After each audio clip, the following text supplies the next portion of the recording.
Hey guys, welcome to LifeLab's nutrition segment of the week.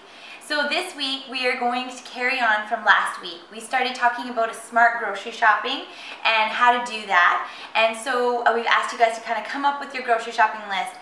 And then this week, we're not able to take you directly into the store, but we're going to go through kind of a grocery shopping tour right here.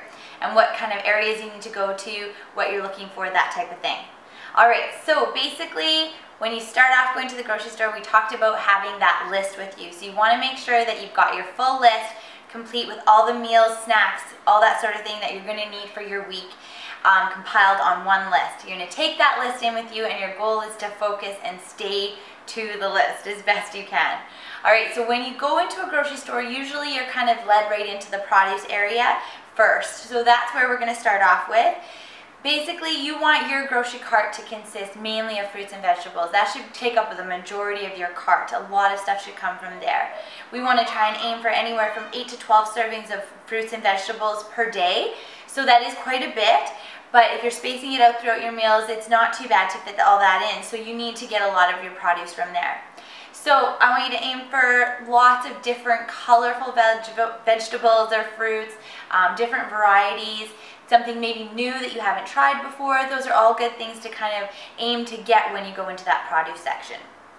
Alright, the next section we're going to is usually the bakery. So this can be a tricky section because there's lots of temptations and lots of good things in there to have. But what you're looking for when you go into the bakery is usually a breads or buns, sometimes wraps, and good options to choose are whole grain varieties of those. So that's kind of what you're aiming to look for in the bakery section. Okay, moving around, we're working around the perimeter of the store. So around the next kind of section usually takes you to the butcher, fish, meat area. So this is where your protein sources are going to come from. So looking for different types of lean meats. So that can be beef in different types of cuts, as well as ground, chicken, turkey, venison, bison. All of those are good options for meats, as well as your fishes in there, so stuff such as salmon, cod, tuna, those types of things. Those are all excellent food choices for your protein. Alright, so moving it along from there usually takes you to the dairy section.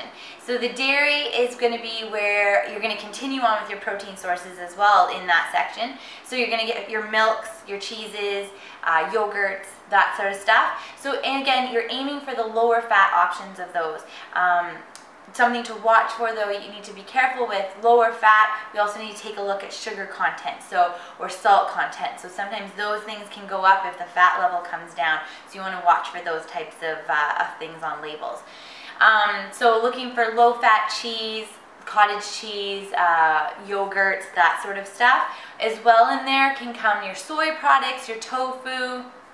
So your kind of veggie meat alternative type of foods can often be in that area as well. Alright, so going into the middle section of the store.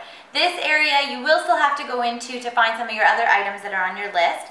But we don't want to linger in those areas too long because that's where there's so many different options of things, and you got the junk food aisle, all that kind of stuff. We want to stay away from that, stay clear of those areas. So we want to go into those middle aisles to find some things like frozen foods, such as like your fruits and vegetables. Frozen food options can be really good to include as well. We don't always just have to get fresh. So you can come from the frozen food or canned as well. Just watching for increased sodium or sugar content in any of those things. So you want to kind of make sure that those are staying on the low side. Alright, so that's fruits and vegetables, what you're going to look for. Then you'd also be going into the middle aisles for some of your grain products. So things such as your pastas, your rice. Pasta you want to look for, again, try and stick to the whole grain varieties as well. You're also going to find your quinoa, your mixed beans, whole oats. All those types of things are going to be in those dried food sections as well. So those you're going to go into and find. The other thing we're going to look for is the fats. So we want to include fat in our diet. That's still an important portion of to make up our whole diet. So within that though, we want to think about picking good options. So when you go into those middle aisles, you're looking for some of the oils, such as like extra virgin olive oil, fish oils. Those are good options, as well as nuts. Nuts are a really good source of fat, but a good fat. We can include those in there as well. Same thing with nut butters. You know, almond butter, peanut butters. You're looking for kind of natural versions of those as well. All right, then the last thing that you'd probably be going into those aisles for is if you're looking for other protein supplements. So if you're including protein supplements in your diet as well, such as whey protein isolate, milk protein isolate, soy protein isolate, or rice, those types of things you're going to find in those middle aisles as well. Alright, so that pretty much concludes our grocery shopping tour. That should help to get you through the store, thinking about going in with your list, sticking to what's on the list, and coming away with what's on the list. That's going to be critical. So that way you're not coming home with a whole bunch of extra food that's going to be there to tempt you throughout the week. Alright, that is it for this time. So next time on Food Lessons, we're going to be talking about reading nutrition labels. So make sure to tune back in and join us for that. Until then, happy eating.